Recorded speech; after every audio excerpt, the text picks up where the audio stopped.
Hey family, it's Tasha MAMABEAR Prepping. So today, you already know what time it is. Get your drink pull up. Welcome to the channel. Welcome back to the channel. If this is your first time, welcome, welcome, welcome. At this channel, we just talk about home preservation in general, homesteading. We talk about food preservation, preparedness, emergency preparedness, preparing for natural disasters, basically preparing for anything that might come your way. And I really just talk about what me and my family do, and hopefully you get something from that. So, I've got my coffee. It's nice and early here. I promised that I was going to do these videos. I'm going to do this video in 2 different videos about caregiving. Today, I just want to talk about preparing for caregiving and what that means in general, and kind of just walk through a discussion. And then tomorrow, I'm going to give you a hardcore shopping list of things that we realized that we needed and that we needed more of, and things that we never thought about, so that I can put together a complete list for you for preparing for this. Now, this isn't the first time that I discussed, caregiving and being ready. A long time ago, okay? Probably one of my first videos, in the sense of the first few months of doing this channel. I had a video where I talked about preparing and getting things to be prepared for infants, children, to prepare for elderly, your parents or yourselves, right, as you got old, and to get those things. And we talked about really good products in there. We talked about stuff like having extra canes and having lots of diapers, adult diapers and wipes, and having that stuff. We talked about, hey, going to yard sales and going to different estate sales and things like that, and picking up some items that are more expensive, maybe a hospital bed, maybe a wheelchair, maybe getting the getting the wood and the stuff that would be needed to do ramps later, or even thinking about your house in general as you set up stuff, thinking about when you're in your older ages. Even now, we're brand new in this house with the mindset of homesteading and making it and converting it to a homestead and making it a more self-sufficient home. And in my thought process before, we were already doing certain projects and putting certain things with the mindset of us getting older. And how do you prepare for that, right? How do you prepare for caregiving, whether we're able to still do stuff for ourselves? Am I able to still go to the garden? Do I have help as I get older? So things mattered, things mattered of placement of things, how high we put different garden beds, things like that, because we're thinking about our older age and caregiving also for somebody coming in to help us later on, whether that's children or somebody from the VA or whatever, right? And so I think it's very important to think about this, even if you don't have elderly parents anymore. But especially if you have elderly parents, this can come in handy with just anybody that needs help with doing different things throughout the day. Okay, this could be a child or a family member that gets in a really bad car accident and needs to be mended back. Okay, so this stuff is really important, and preparing for it's important. I think I wrote a couple notes for today in regards to preparing is, I had lots of medical preparedness items, right? I had a lot of stuff prepped up. Of course, we had the basics prepped up.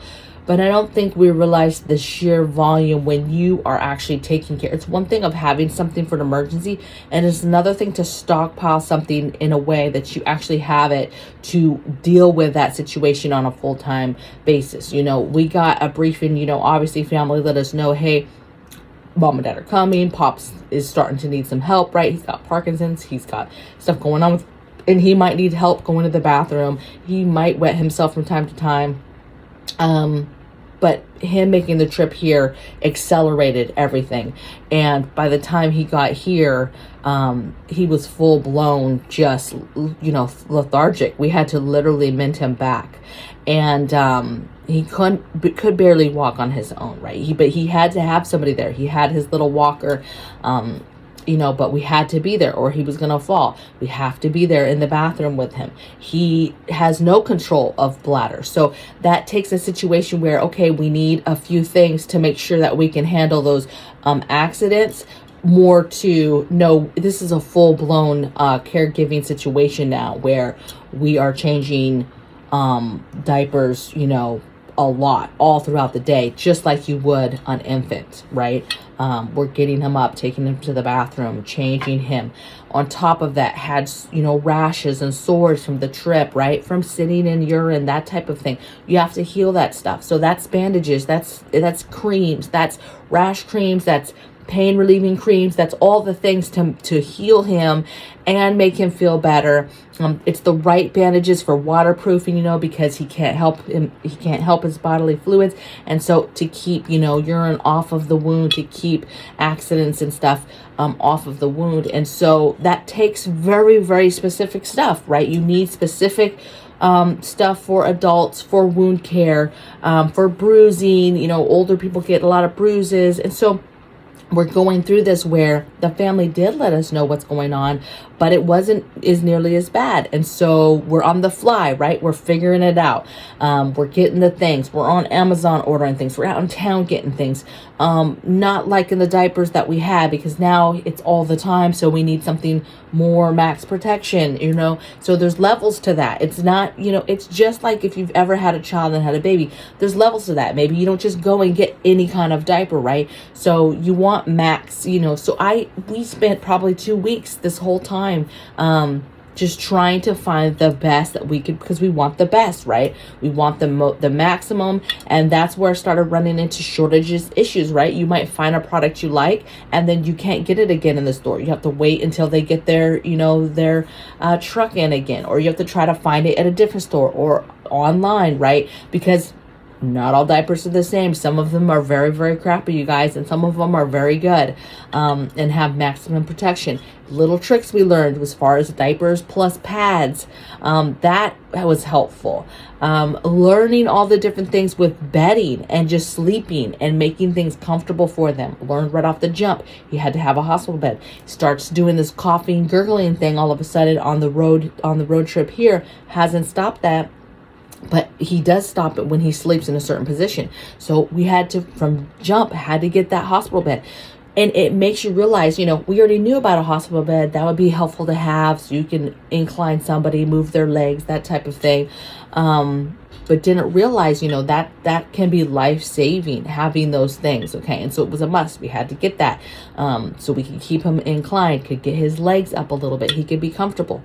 But then it became all the paddings, you know, you need, yes, you have the you know, mattress pad, but then you'd have another big long pad that we kind of called our moving pad, which is to move them around. Then we had another pad, and we had to realize from jump, we had these pads, you know, that's essentially 3 pads that we had down, and all of that was getting soaked. So the first you know, couple days we had to learn, like, okay, what can we do to minimize the amount of laundry, because we were literally washing everything every single morning, everything, the blankets, the sheets, it was getting on the pillows. We're like, what is going on? This is too much.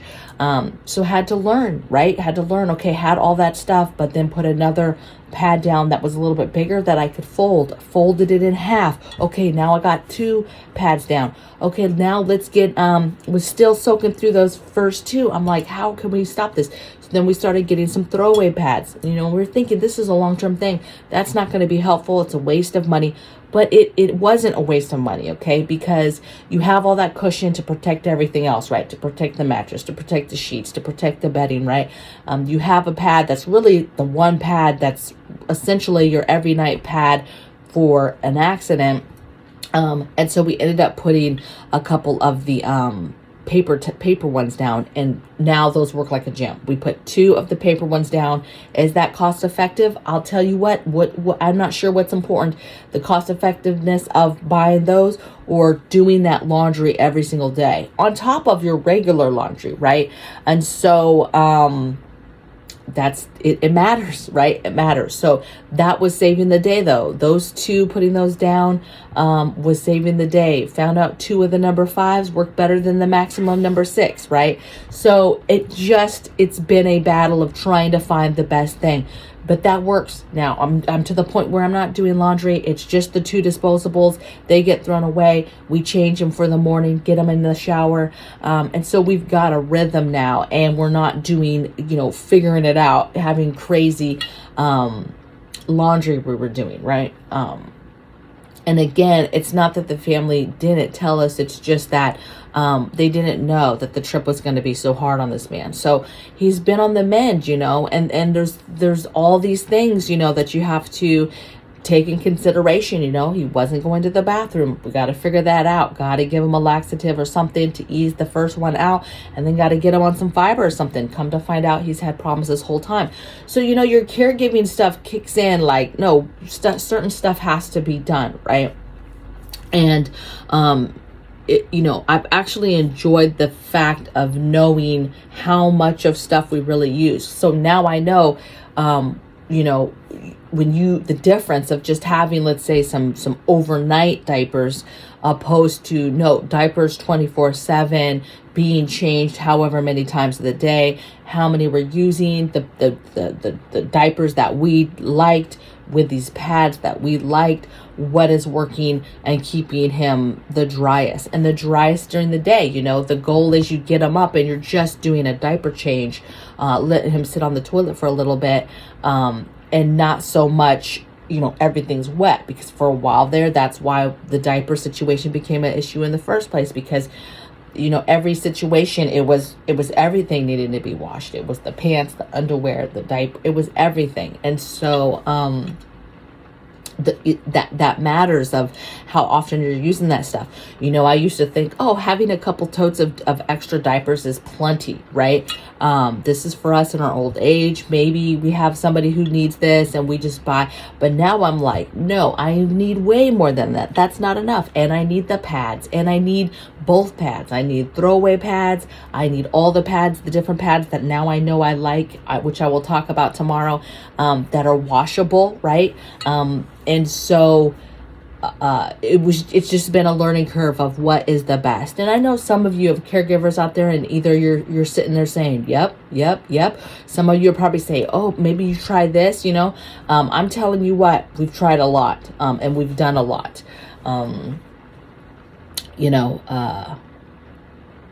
Diet, all of that stuff plays a factor when you're thinking about somebody elderly and taking care of them. It's not just about, it changes the game, right? It's not just about, hey, stack food. That's important. But is that food going to be a good enough food for somebody who's elderly? Do you have a liquid form of food stacked, right? Do you have enough broth stocked? Do you have enough of your other ailments that they might, respiratory, and other bandages for different things, and creams for bruising from them sitting, or when you're older, you can't always move your body the way you want to move it, right? And so you get bruises. Maybe you're leaning your elbow a certain way on something, you look fine to everybody else, you're elderly though, and you can't really move it, and then you end up getting some kind of crazy bruise, right? So having all this stuff and thinking ahead of elderly and what's good for them, right? Probiotics, the drinks, pills, fiber, different things that, we had used in life and had stockpiled. But if you're not thinking about it in the elderly sense, and then you won't have the amounts that you need to take care of family and your elderly duties, right? And backups, chairs or stools, or the different things that work for you, for your home, right? In regards to going to the restroom, taking a shower, how does that work with you being in there with them? Maybe they're to the point where they don't need full help, but they just need a stool in there. Having bars in different places throughout the home that they can grab onto. Because it changes. There's good days and there's bad days,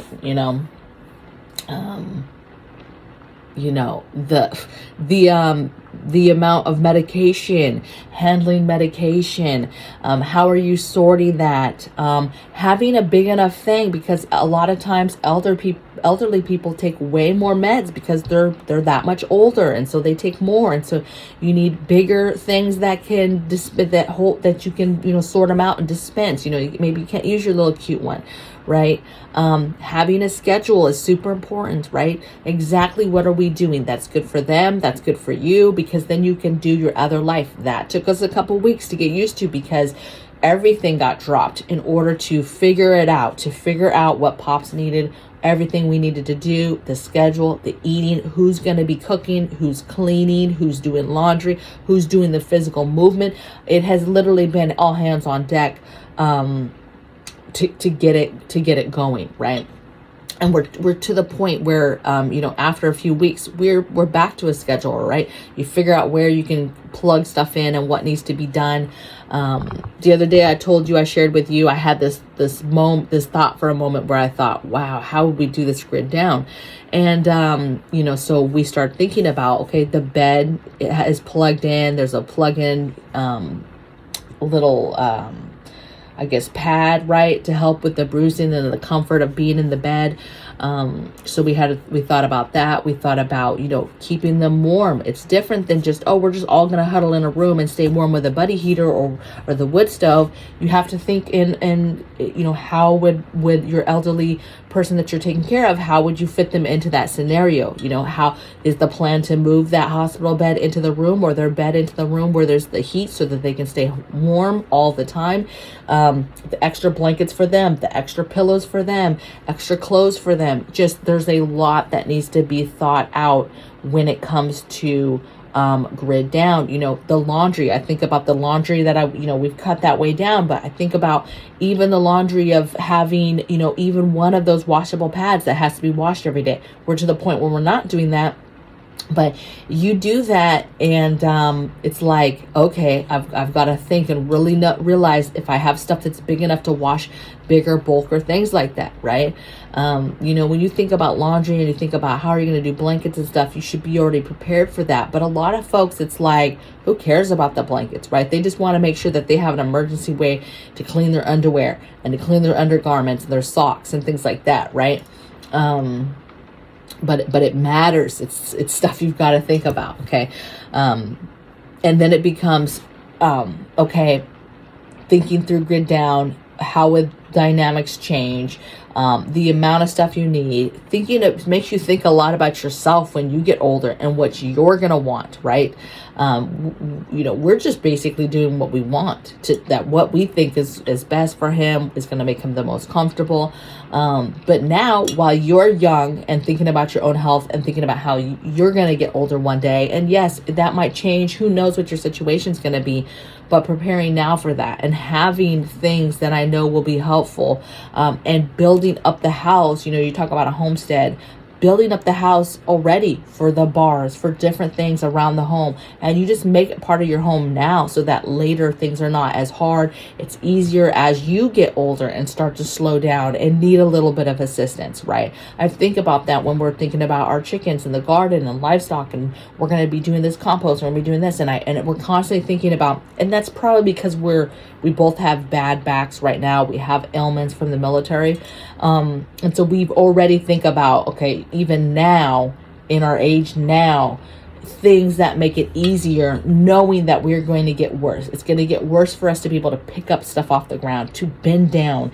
And so a lot of the projects we're doing around the house, we already are thinking about how can we continue to do this in our old age and not have to just give stuff up. Like I don't want to give the garden up. I feel like you have to stay moving when you're older, and that's will be a huge thing for me is keeping that going, and that will keep me moving. Having some sort of garden, having livestock, having chickens, you can scale back what you're doing, but you can build it up from the beginning to where it's not that hardcore when you start to actually have to pull back yourself physically. I don't know. It's a lot. I'm curious to hear what you guys have to say in the comments about caregiving, preparing for caregiving, any kind of tips that you want to share with the group. I know there's a lot of people, God bless you for all the caregivers out there that do this for a living. It is mentally exhausting. That I feel like goes and comes in waves. Most of the time it's fine, but it will hit you once in a while where you're like, man, I could use a break, or man, this is hardcore seeing somebody deteriorate, watching somebody, not feel good and not be good and not be able to do things for themselves, right? To see a vibrant person that you maybe saw, it's really hard on my husband when he knows his father to be this super vibrant, loud, protector of the family, was the doer of the family, provider, doer, man of the home. And he's very much not that anymore. And so that's hard, right? That mental aspect, right? I didn't know Pops when he was this vibrant man. I've only known him in these days, right? In this time frame of his life, right? I would say he was much more active as far as movement, but yeah, it's Parkinson's is no joke. Dementia is no joke. That is not so severe for him yet, but eventually it will be real bad, right? Right now, that's not a huge issue. They've basically just diagnosed it, but it's very, very minor. I don't know, but we're going with the flow. Life is getting back to normal.